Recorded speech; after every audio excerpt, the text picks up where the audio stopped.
வணக்கம். தினம் ஒரு பல்சுவை நிகழ்ச்சியில் இன்றைக்கி நம்ம பார்க்க போகிறது சத் சங்கம். சத் சங்கம் அப்படின்னா அது நல்லார் இணக்கம் என்று பெயர். நல்லார் இணக்கம்னா ஒத்த கருத்துடையவர்கள் ஒன்று கூடி பேசி தங்களுடைய அனுபவங்களை பகிர்ந்து கொள்வது. அதில் முக்கியமாக ஆன்மீகவாதிகள் என்றால் அவர்களுக்குள் அவங்களுடைய அனுபவங்களை பகிர்ந்து கொள்ளும்போது அதிலிருந்து புதிய கருத்துக்கள் கிடைக்கின்றன. இப்போது இந்த சத்சங்கம் அப்படிங்கிறத பற்றி ஒரு சின்ன ஒரு கதை மூலமாக, புராண கதை மூலமாக நம்ம சொல்லலாம். எப்படின்னா, நாரதருக்கு இதே சந்தேகம் வந்தது. சத்சங்கம்னா என்ன, அதனால் என்ன பயன் அப்படிங்கிற ஒரு விளக்கம் கேட்கறதுக்காக மகாவிஷ்ணுவிட்ட வர்றாரு. மகாவிஷ்ணுவிட்ட கேட்குறாரு, பிரபுவே இந்த மாதிரி சத்சங்கம் என்றால் என்ன, அதனால் என்ன நன்மை நமக்கு கிடைக்கிறது என்று சொன்ன உடனே மகாவிஷ்ணு சொல்கிறார், அதோப்பா அந்த கிராமத்தில் இருக்கக்கூடிய ஒரு விவசாயினுடைய வயலில் ஒரு மண் புழு இருக்கிறது, அந்த மண் புழுவுக்கிட்ட போய் கேள், இதற்கு விளக்கம் கொடுக்கும் என்று சொல்லிவிடுகிறார். சரி, மகாவிஷ்ணு சொன்னபடியே இவரும் அந்த கிராமத்திற்கு அந்த வயலில் இருக்கக்கூடிய அந்த மண் புழுவை பார்த்து கேட்கிறார். மண்புழுவே சத்சங்கம் என்றால் என்ன, சத்சங்கத்தினால் என்ன பயன் என்று கேட்ட உடனேயே அந்த மண்புழுவானது தலையை தூக்கி இவரை பார்க்கிறது. நாரதரை பார்த்துவிட்டு உடனே இறந்து விடுகிறது.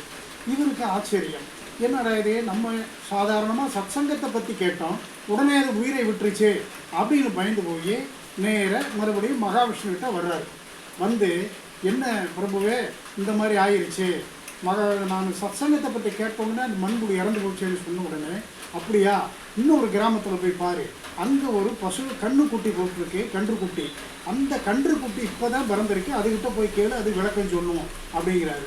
அப்போ அதே மாதிரி அவர் சொன்னபடியே அந்த கிராமத்துக்கு அங்கே அப்போ தான் ஒரு பசுமாடு கன்றுக்குட்டி போட்டிருக்கு. அந்த கன்றுக்குட்டிகிட்ட போய் கேட்குறாரு, சத்சங்கம்னா என்ன, சத்சங்கத்தினுடைய பயன் என்ன கன்றுக்குட்டியே அப்படின்னு கேட்ட உடனே அதே போல் அதை கன்றுக்குட்டி தலையை தூக்கி இவரை பார்த்து விட்டு நாரதரை உடனே அதுவும் உயிரை விட்டுருச்சு. விட்ட உடனே இவருக்கு இன்னும் ரொம்ப கொஞ்சம் பயம் நடுங்கினபடியே வர்றாரு மகாவிஷ்ணுவிட்ட. என்ன சாமி இந்த மாதிரி ஆகிப்போச்சு, நான் கேட்டதுக்கு அதுவும் உயிரை விட்டுருச்சு அப்படின்னு சொன்ன உடனே, அப்படியா, சரி நான் சொன்னபடி செய். அதாவது அந்த நாட்டு ராஜாவுக்கு ஒரு குழந்தை பிறந்திருக்கு, இப்போ தான் பிறந்த கொஞ்ச நேரம் ஆகுது, அந்த குழந்தைகிட்ட போய் கேளு, அது விளக்கம் சொல்லணும், அது இளவரச குழந்தை, போய் கேளு அப்படின்னு சொன்ன உடனே இன்னும் ரொம்ப பயம் இவருக்கு ஜாஸ்தி ஆகிடுது. யாருக்கு, நாரதருக்கு.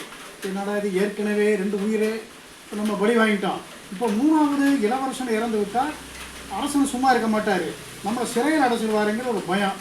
தயங்கினபடியே போய் மகாவிஷ்ணு சொல்லுக்கு மறுசொல் சொல்லக்கூடாதுன்னு சொல்லி அந்த இப்போ தான் பிறந்த அந்த குழந்தைகிட்ட, அந்த இளவரசன்கிட்ட போய் மெதுவாக காதுகிட்ட போய் கேட்குறாரு, இளவரசே சத் சங்கம் என்றால் என்ன, சத் சங்கத்தினால என்ன பயன்னு கேட்ட உடனே அந்த குழந்தை கடகடன்னு சிரிக்குது.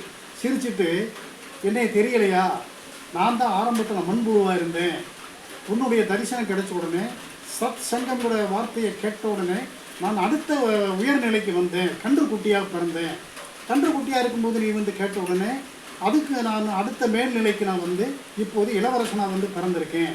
ஆக இந்த சத் சங்கத்தினால் நமக்கு ஆன்மீக நிலையிலே முன்னேற்றம் தான் கிடைக்கும் என்று அதை சொல்லிவிடுது. உடனே இவருக்கு புரிந்து விட்டது. உடனே மகாவிஷ்ணு விட்ட திரும்ப கேட்டு அந்த குழந்தை எனக்கு விளக்கம் சொல்லிவிட்டது என்று சொன்னார். இப்போது புரிகிறதா நாரதரே, சத் சங்கம்ங்கிறது நல்ல அனுபவங்கள் உள்ளவங்கள் ஒன்று கூடி தங்களுடைய அனுபவங்களை பகிர்ந்து புதிய அனுபவங்களை பெற்றுக்கொள்வது தான் சத் சங்கம். ஆக ஒவ்வொரு நிலையில் உள்ளவர்களுக்கு, முக்கியமாக ஆன்மீக நிலையில் உள்ளவர்களுக்கு இந்த சத் சங்கம் அவசியம் என்று சொல்லி முடிக்கிறார். இன்றோடு இந்த காணொலியை முடித்துக் கொள்கிறேன். அடுத்த காணொலியில் பார்ப்போம்.